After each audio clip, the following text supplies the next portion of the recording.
السلام علیکم ویورز، میں ہوں آپ کا ہربلسٹ حکیم محمد فیاض، ام الشفا ہربل کلینک لاہور۔ آج کی میری ویڈیو ان بھائیوں کے لیے ہے جن کے کپڑے پاک نہیں رہتے، نماز پڑھتے ہوئے تھوڑی دقت ہوتی ہے، وضو نہیں قائم رہتا، تو ان کے حوالے سے ایک بہترین ویڈیو ہے۔ جو لوگ فون پہ بات کرتے ہیں، فون پہ بات کرتے ہوئے ٹاپ آتے ہیں، لیزر مادہ نکلتا ہے، منی کے قطرے نکلتے ہیں، مزی نکلتی ہے، منی نکلتی ہے، تو ان کے لیے ایک بہترین یہ نسخہ ہے، جریان کے حوالے سے ایک بہترین نسخہ ہے۔ بے فکر ہو کے آپ اس کو استعمال کریں، میرا ذاتی ریسرچ شدہ نسخہ ہے، اب اس کو بنائیں، استعمال کریں اور دعاؤں میں یاد رکھیں۔ تو ویڈیو کی جانب، نسخے کی جانب بڑھنے سے پہلے میری آپ لوگوں سے ایک پرسنل ریکویسٹ ہے کہ جن لوگوں نے میرا چینل اب تک سبسکرائب نہیں کیا تو کائنڈلی وہ میرے چینل کو ضرور سبسکرائب کریں اور بیل آئیکن کو جو گھنٹی کا نشان ہے اس کو لازمی پریس کریں تاکہ میری ہر آنے والی ویڈیو آپ تک پہنچی جائے۔ بہت شکریہ، جزاک اللہ۔ تو ابھی آتے ہیں نسخے کی جانب۔ یہ جریان کے حوالے سے نسخہ ہے، ایک بہترین نسخہ ہے، آپ اس کو بنا کے استعمال کر سکتے ہیں، ٹھیک ہے۔ تو اس میں ہمیں کچھ چیزیں درکار ہوں گی۔ تخم بکین 12 گرام، خیارین 12 گرام، بیج بند 12 گرام، بوند ببول 12 گرام، بوند پلاس 12 گرام۔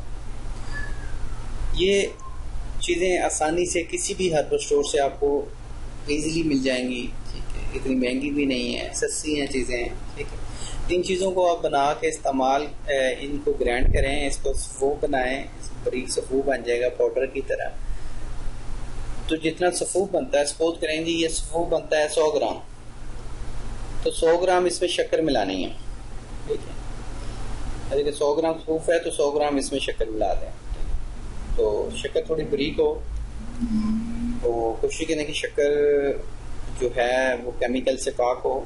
جو گڑ کا جو ایک قدرتی رنگ ہوتا ہے، شکر کا ایک قدرتی رنگ ہوتا ہے، وہ ویٹش ٹائپ ہوتا ہے، یعنی کہ میلا سا ہوتا ہے، کیونکہ جو بالکل صاف شکر ہوتی ہے وہ نہیں، جو میلی ٹائپ ہوتی ہے، ٹھیک ہے، اس کی بلیک شیڈ دیتی ہے، تو وہ آپ استعمال کریں۔ تو یہ 1 تولہ صبح اور 1 تولہ شام آپ نے گائے کے دودھ کے ساتھ استعمال کرنا ہے۔ انشاءاللہ 7 روز میں قطروں میں کافی فرق آ جائے گا، جریان سے جان چھوٹے گی، ذکاوت حس جو ہے وہ اس سے کنٹرول ہوگی، جو قطرے آتے ہیں فون کالز پہ وہ انشاءاللہ دور ہوں گے، ٹھیک ہے۔ جو لوگ پیشاب کے بعد یا پخانے کا زور لگاتے ہوئے، ٹھیک ہے، زور لگاتے ہیں، تو اس ٹائم وہ بھی ٹھیک ہوگا اللہ کے فضل سے انشاءاللہ۔ تو ایک اور میں بتاتا چلوں کہ یہ جو جریان ہے، ٹھیک، یہ جریان ذکاوت حس کے تیز ہونے سے ہوتی ہے، تو سب سے پہلے ذکاوت حس کا علاج کرنا چاہیے انشاءاللہ، ٹھیک ہے۔ تو یہ آپ کے وقتی ٹریٹمنٹ کے لیے یہ نسخہ ہے۔ اگر آپ اس کا ایک پرماننٹ ٹریٹمنٹ کروانا چاہتے ہیں تو میرے نیچے نمبر آ رہے ہیں، ٹھیک ہے، نمبر شو ہو رہے ہیں، آپ مجھ سے رابطہ کریں، انشاءاللہ آپ کو بہترین نسخہ بنا کے دیا جائے گا جریان کا، اور جو ایک پیٹنٹ علاج ہے۔ بے شک جریان 7 سال سے ہی کیوں نہیں ہے۔ تو ایکچولی ہمارے میں ایک اور بات ہے کہ اکثر پاکستانی ہمارے آؤٹ آف کنٹریز میں ہیں، تو ایکچولی پاکستان کا مزاج اور ہے موسم کا، اور یہ عربی کنٹریز جو ہیں ان کا مزاج اور ہے، تو وہاں پہ گرمی خشکی زیادہ ہوتی ہے، تو جس کی وجہ سے مسالے میں گدے میں خشکی آ جاتی ہے، تو جس کی وجہ سے یہ سارے معاملات ہوتے ہیں۔ تو ہمارے جتنے بھی پیشنٹس ہیں جو عربی کنٹریز میں رہتے ہیں ان کو اس کے حوالے سے نسخہ، مزاج کے حوالے سے نسخہ تیار کر کے دیا جاتا ہے۔ پاکستان کے جو پیشنٹس ہیں ان کو ان کے مزاج کے حوالے سے کر کے دیا جاتا ہے۔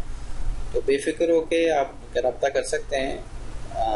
بہت شکریہ، جزاک اللہ۔ تو جن کو میری یہ ویڈیو پسند آئی ہے وہ لائک، کمنٹس اور شیئر کو ضرور کریں تاکہ میری ہر آنے والی ویڈیو آپ تک پہنچتی رہے، ٹھیک ہے، اور ہمیں حوصلہ افزائی ملتی رہے۔ اللہ آپ کا حامی و ناصر ہو۔ شکریہ، جزاک اللہ، اللہ حافظ۔